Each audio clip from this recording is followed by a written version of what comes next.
Yes, I know that I've already made a video about Wolfenstein, but my name is The Strange Eli, and welcome to a kind of actual game review. If you kind of want to see some of my initial thoughts and reactions to the first few hours of the game, go ahead and watch my previous Wolfenstein video. That also explains my kind of history with Wolfenstein and the kind of like nostalgia I have for the New Order. Now that I've beaten the game, I want to take a real crack at actually making a game review. And so today we're going to be talking about Wolfenstein: The New Order.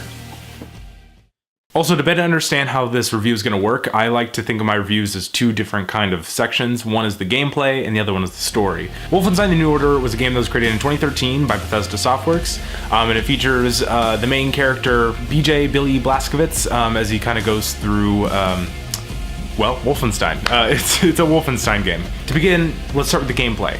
Right off the bat, the game is very fast-paced. There's health and ammo scattered all over the place, but the game also encourages a kind of slower, more stealth-based approach, so you can kind of really go for either a run-and-gun style or a stealth-based style, whichever one kind of suits you best. I personally am more of a stealth player, and then as soon as action gets started, then I kind of transform into a kind of run-and-gun with a little bit of added tactic. The controls are very intuitive. They're very much kind of along the lines of any other game that you've ever played, or at least first-person shooters, kind of similar to like Call of Duty. The only problem that I have with the controls is that the weapon select wheel is kind of inaccurate sometimes. It kind of like, you feel like you're at one point and then you let go, and it's like, oh, I just picked the wrong weapon. It kind of slows down the action in some parts because you have to hide behind something to like properly take a second to like flick the wheel in the right area. But by the end of the game, this problem has sort of been resolved, and you can kind of just like get it, you just kind of understand where the weapons are supposed to be, so it's not as much of a struggle. The difficulty of the game ramps appropriately. It kind of gets slower and slowly builds up and more difficult as the game goes on, until around the end, and I'll get there in a second. All the boss battles are appropriately difficult. There is a boss battle maybe right at the kind of second to third act break, that is of like a 50-foot tall robot thing with like 6 missile launchers, a giant laser cannon, and 3 turrets on it. And that is incredible. It's a super thrilling boss battle. It requires a lot of time and patience and tactic and trying to get to the right areas at the right time. Unfortunately, the last boss battle is kind of underwhelming. It seems like as soon as you kind of get the pattern down, as soon as you kind of figure out what's happening, which doesn't take much time, it's pretty much just a straightforward shoot it until it dies kind of boss battle. And that can kind of feel a little underperforming for some players. I personally didn't hate it. It just, like, by the end of the game, I'd already experienced more difficult boss battles with a little bit more thought required for it, and so this one felt, it fell a little flat for me. Now the story. The beginning is really explosive. It puts you right into the action in the height of World War II, and you get to siege Castle Wolfenstein as there's just utter destruction happening around you and outside, and the tension builds and builds and builds, and things are kept tense during that, and it kind of crescendos until it kind of bridges you into the main story of the game. Put this on. I'll radio updates from our position. Right, lads, you ready to lay down suppressor fire? All of Wolfenstein: The New Order features really beautiful cutscenes, very well shot, very well paced. There's great music, a really right sense of humor, and they try to not do too much action or too many choices that you wouldn't already make or that wouldn't make sense for the character. So you don't feel like the controller's being taken away from you. You just feel like it's a natural kind of like, now I'm pushing you into the next part of the story kind of thing, which is really exciting and fun. The whole game has a really great sense of pacing, and I think that you could probably complete this game in probably about 10 hours, which is really good because there's too many games that are too long for me that I just lose interest by the end of them. But this one kept everything in a really good linear path. Had a really good pacing. The only part for me that really fell flat was the U-boat sequence where you're supposed to be going into the water-filled tunnels underneath the resistance base. The controls for the boat are wonky, and that's, not a part of the story, but the story does kind of come to a screeching halt at that point. There's not any, like, action to be spoken of, really.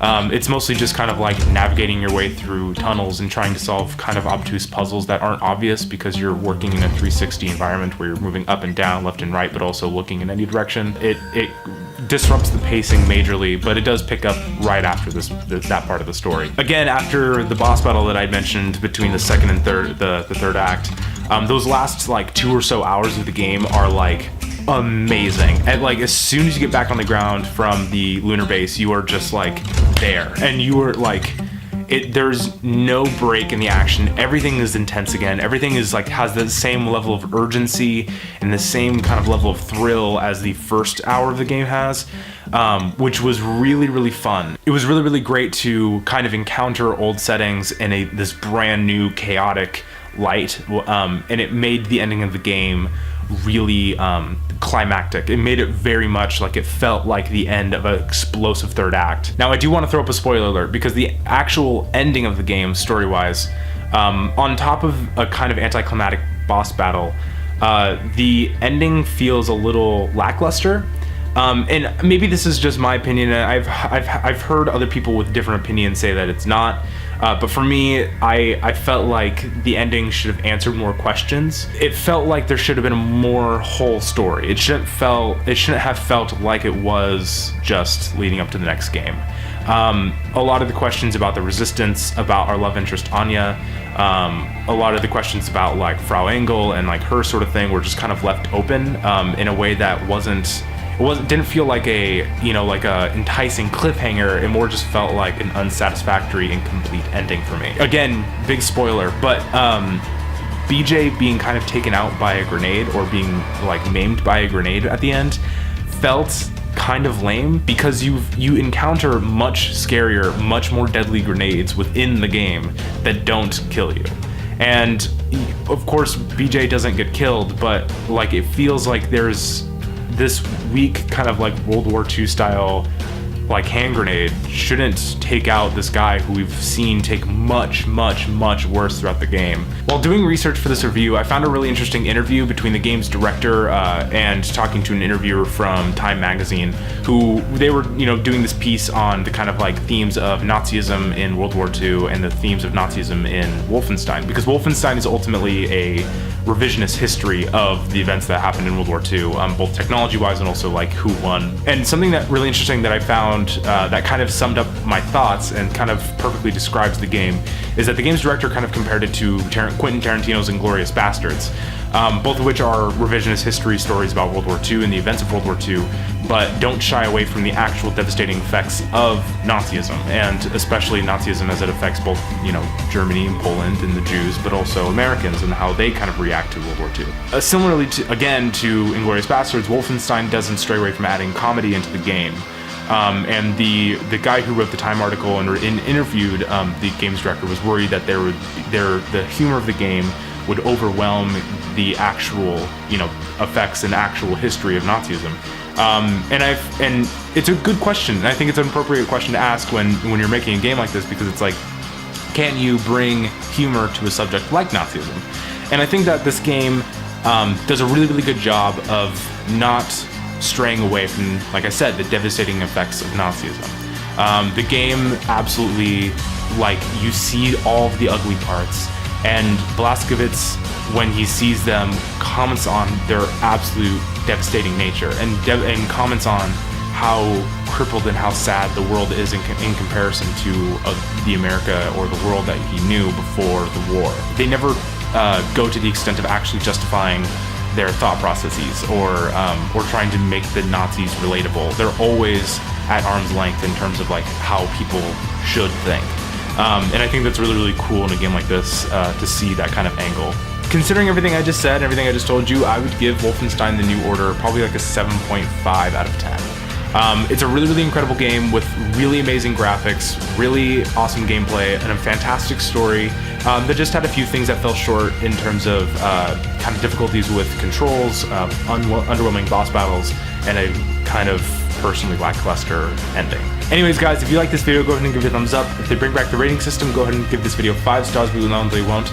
In the comments down below, tell me what you thought of this video. I have never really done a full breakdown or game review like this before, so if you like this kind of content, please let me know, because I actually kind of really liked making it, and it gives me an excuse to play more games. And I could always, use a new fun game to sink my teeth into. So anyways, guys, that's going to be it for this video. My Twitter will be floating around here somewhere on screen. Please don't forget to share this video, and I will talk to you all later. Bye-bye.